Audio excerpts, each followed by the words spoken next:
Well, hello everybody. It is your old internet pal, the Topo. And tonight I wanted to talk about the Artie Lange Joe Buck fiasco. Now, for those of you that don't know, and I'm going to try to paste a link. I tried to say post and paste is the same word. I'm going to try to post a link in the description of this video so you can actually follow what I'm talking about if you haven't seen it. But Joe Buck is a popular sports announcer on Fox, and he's a real straight, like, handsome guy, like, you know, play-by-play guy. But he wants to have, he's got a show now on HBO where he's going to mix it up and be funny. So he had, like, his first show, and he had a roundtable discussion with Paul Rudd, the comedic actor Paul Rudd, who's very good. One of the guys from SNL, whose name I don't remember, Adam something, who's moderately funny. He's got a couple of good sketches on SNL lately. And thirdly, Artie Lange. And I'm a big Stern fan, so first and foremost, I may be a little biased through this whole thing, but I'll try not to be. Artie Lange, of course, great stand-up comedian, sidekick to Howard Stern for many years now.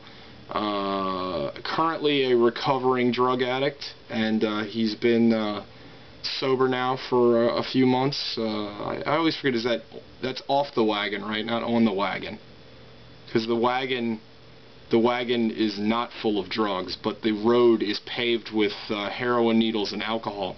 Anyway, so Joe Buck has this show, and it's a fucking bore fest. It is the most boring sports show you've ever seen. And I mean, it's not hard to make a boring sports show. I mean, I love sports, but beyond the actual game that's played, the personalities that come before the game and after the game oftentimes aren't very funny or very entertaining. So you have this just deadpan, boring-ass show. You finally get to the last segment where Artie's involved, and it's just dead. The audience isn't reacting. They're barely talking to each other. So Artie gets kind of he can tell he's just making jokes, and he's a bit offensive.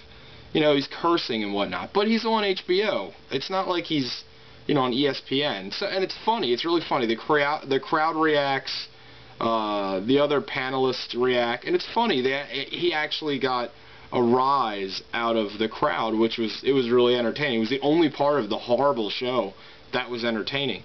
So then the following day, there's this whole, you know, mishigosh, this whole fallout about how he was too offensive and, you know, this and that, and he cursed too much on HBO. And I just think it's funny that, like, this country always touts about, like, free speech and, you know, our First Amendment rights and all this crap. But then when somebody actually exercises their First Amendment right, then it's like, it's all up in arms, you know? It's like, people act like Artie Lange and a couple of weeks ago, David Letterman, they make a joke and it's like the worst thing ever. It's like they killed somebody on fucking TV. It's like, and the thing with this Joe Buck show, I can kind of understand why this happened. Because think about it, see, I'm kind of an unusual nerd, because I'm a super nerd, but I'm also a big sports fan, so I watch a lot of sports. But if you watch, like, think about it this way. Fox thinks Frank Caliendo and Terry Bradshaw are funny. That's what they think is comedy.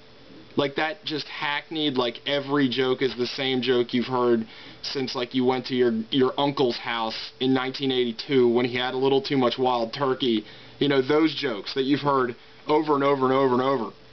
Those jokes are gold. You can't do anything edgy.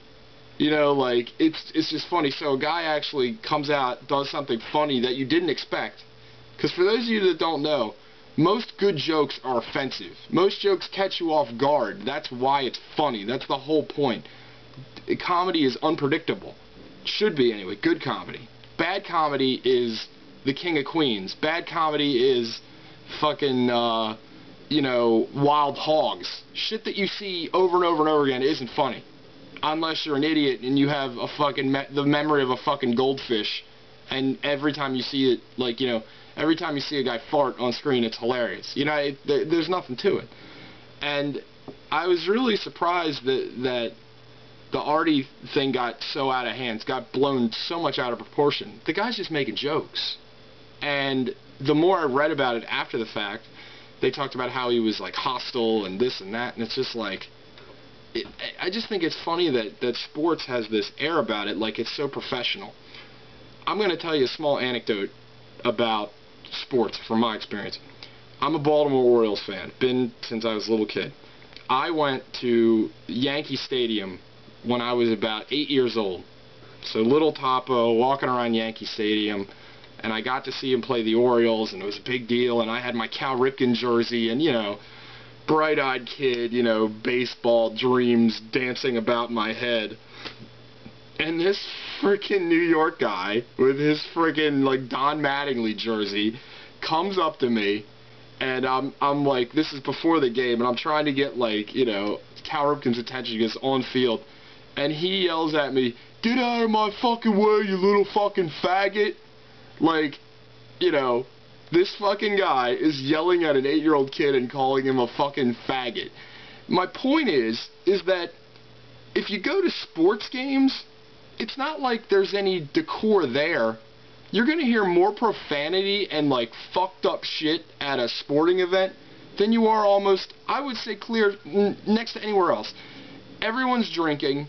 It's not like this, it's like sport, they feel like it's not 1921, you know, we're not watching Raleigh Fingers and we're not drinking, you know, coffee in the stands. I just don't I just don't get it. I really don't. You know, sports, like, has this air, like, this professionality. And I mean, I understand it when you're on network TV, but you're not when you're on HBO. And when you bring somebody like Artie Lange, you should expect him to curse. That's what he's known for. Watch his stand-up. He curses all the time. If you're offended by someone that curses, then you probably shouldn't have him on. I mean, it'd be like, you know, watching these stupid-ass fucking videos and expecting me to go on, like, The View. And then telling me beforehand, well, I want you to, like, you know, mix it up. Be funny. Do what you do that people like. I don't know. This is kind of a half-hearted video. I kind of feel like I just wanted to make something because I haven't made anything in a while, but I hope I made a couple of good points. And, I don't know. Fuck everything. Fuck Sarah Palin. Fuck Joe Buck. Fuck the fact that that rhymed. And, have a good night. And, hopefully my next video won't be in 3 weeks. Have a good one.